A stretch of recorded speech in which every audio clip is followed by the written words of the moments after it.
Hello everyone, this is Dave from Dave's Wreaths and Things.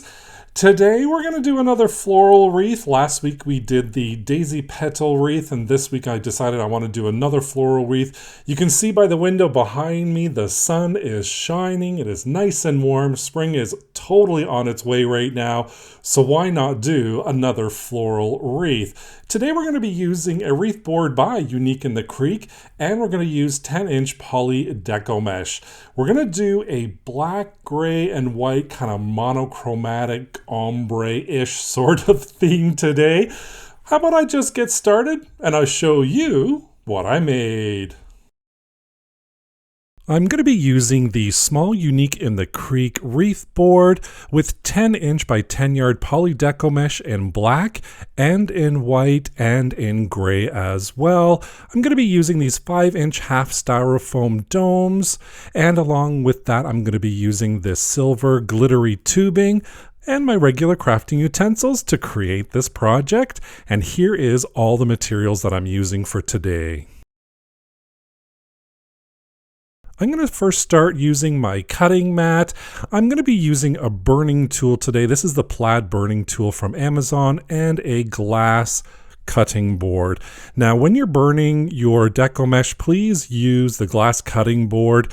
Now, this is not on, but you can see here, if I go directly on the mat, I'm going to ruin my mat. So please use that glass cutting board when you're using a wood burning tool. And of course, our magic number today is the number 10. We are cutting our decomesh at the 10-inch mark.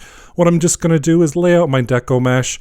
My heat tool is on, and I'm just going to glide it down at that 10-inch mark.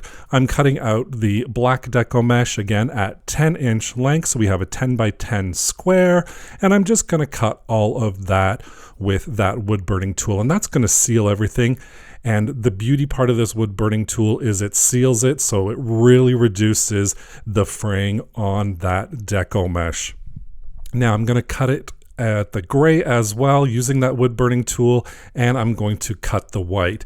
Now, to start it off, I didn't show it in the beginning, I'm just going to cut a little bit off just to seal the ends, and then I'm going to cut at that 10-inch mark. Another thing I'm going to do is I'm going to overlap white and black decomesh. I'm going to seal it right at the beginning first. Now, Julie from Julie's Wreath Boutique does this all the time. I've always wanted to try it, so today I'm going to try it. And really, I did enjoy this double fusion method.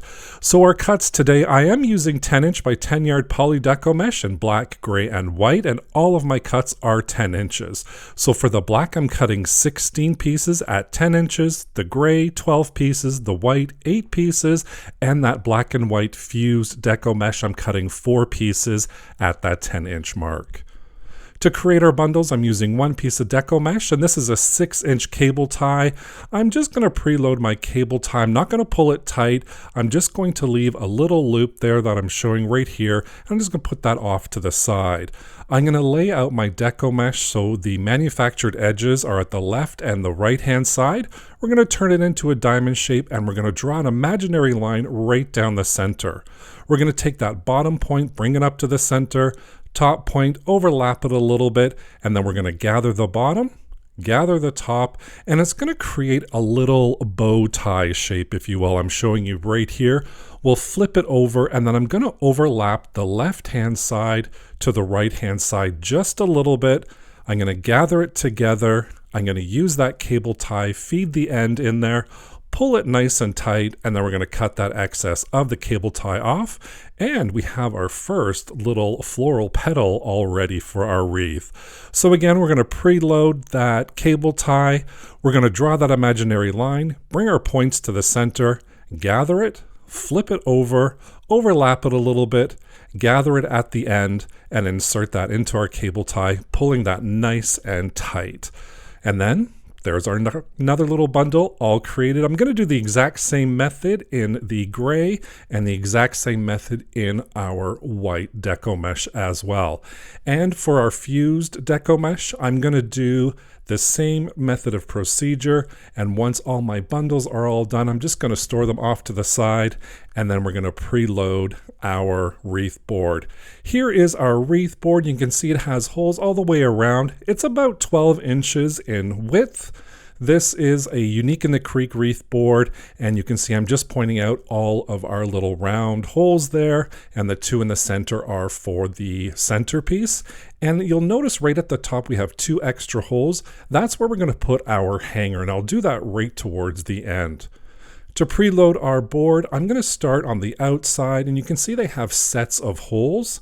Now for the outside one, I'm going to put 1 cable tie through 1 hole, feed it to the back, then feed it through the front with that little set of holes. So you can see there, I'm not pulling it tight, it's still loose. It's got a little loop there. Then I'm going to skip a space, go to the next set of holes, and then once it's all done, you can kind of see here I've got that first row done. I'm going to work on the second one. Now with the second one, what I wanted to do is I wanted to offset it from the outside. So you can see I'm pointing out the 2 outside ones, and then to offset, I'm going to use those 2 holes that I'm pointing out right now. So I'm going to start there. Then what I'm going to do is just feed that cable tie right through that hole, bring it through the front of the other hole, and then we're going to skip a space, and then we're going to feed and load our cable ties to the next set of holes. And I'm going to do that all around that second row. So I'm going to alternate between putting my cable tie on, leaving it blank, and then you'll see here how it's all nicely set up. And then for the third row, we're going to use those sets again, just like we did on the outside row, and our board is nice and loaded with the first 3 rows. Now we're just going to take my decomesh bundles that we created earlier, and this is really simple. We're just going to feed that through our first cable tie, pull it nice and tight, and you can see the cable tie on the bundle is on the inside of the cable tie on the wreath board. Cut off that excess, and then once that's done, we're going to move on to our next one.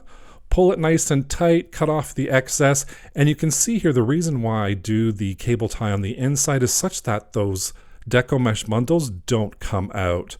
Our first row of the black is all done. Now we're going to move on to the second row, which is going to be our gray. And we do the exact same method of procedure, just feeding in those bundles, pulling them nice and tight on those cable ties. I fluff it up just a little bit as I go along. And now we have that gray all done, and we're going to add our white into the third row. Again, same method of procedure, feeding those bundles in our cable ties that we preloaded, fluff it up, and our third row is all done. We're going to fluff it up just a little bit here. We can already see how beautiful this is turning out. And at this point, I realized I didn't preload that 4th row in there. So now I'm going to go do that. And that's 4 of our fused mesh. So the black and white deco mesh. And of course, once that's all done, we're going to make our centerpiece. I'm using the dome, the glittery tubing, some felt, and then some cable ties. I'm sorry, a pipe cleaner as well. I'm going to start off just by creating a little roll right at the beginning, and then I'm going to glue that right down onto the styrofoam. So I'm going to get my hot glue gun, add some glue right in the center, and then I'm going to place that little piece that we just started, hold it in place, and then all I'm going to do is add a little bit of hot glue with every row, wrap that tubing all the way around until I've completely finished and filled all that space. Cut off the excess, add a little bit of hot glue at the end to make sure it's nice and secure and it's not going to unravel on us. When we flip it over, look how glittery and gorgeous this is. Now, our cable tie, I'm sorry, I keep saying cable tie, I mean pipe cleaner. Our pipe cleaner we're going to glue right on the back side. I'm going to use a lot of hot glue just to make sure that it is secure. And then I'm just going to cover it with a little piece scrap of felt. You don't have to do this if you don't want to. It's a little added security. For me, I like doing it. And we're going to let that totally dry. Here is our wreath all done, and now what we're going to do is, I explained this right in the beginning, is those 2 extra holes right at the top. I'm going to take an 8-inch cable tie, and I'm just going to feed it through those extra holes. This is going to be for the hanger for our wreath. I just feed it through, I keep that loop, cut off the excess, and we have our hanger all ready for our wreath so we can hang it on our front door or on our mantle. And for our centerpiece, those 2 holes right in the center, that's where we're going to feed those pipe cleaners through. Make sure it's nice and centered. I'm going to twist it around a couple of times, and then I'm just going to cut the excess off, leaving it a little bit, and then I'm going to feed it right through those holes to the front again. And then I'm going to take my hot glue gun. This is optional. You don't have to do this. I like to do it. And I'm just going to add some hot glue on there just to make sure it's nice and secure. We'll let that dry for a bit. Once it's all dry, let's flip it over. I love doing this when it's the final reveal. Look at our gorgeous ombre floral petal wreath. Loving it. Love how this turned out. And of course, now I want to do a whole bunch of different colors in this. I love how the black, gray, and white all came together. And of course, that sparkly centerpiece just blows my mind. It makes me smile, and I hope it makes you smile as well. Our final finished product of our floral wreath. Thank you so much for watching me today and joining me while I created this beautiful floral wreath. Don't forget to subscribe and hit that notification bell so you can be notified whenever I upload a new project. Thank you so much for watching. Take care. Bye for now.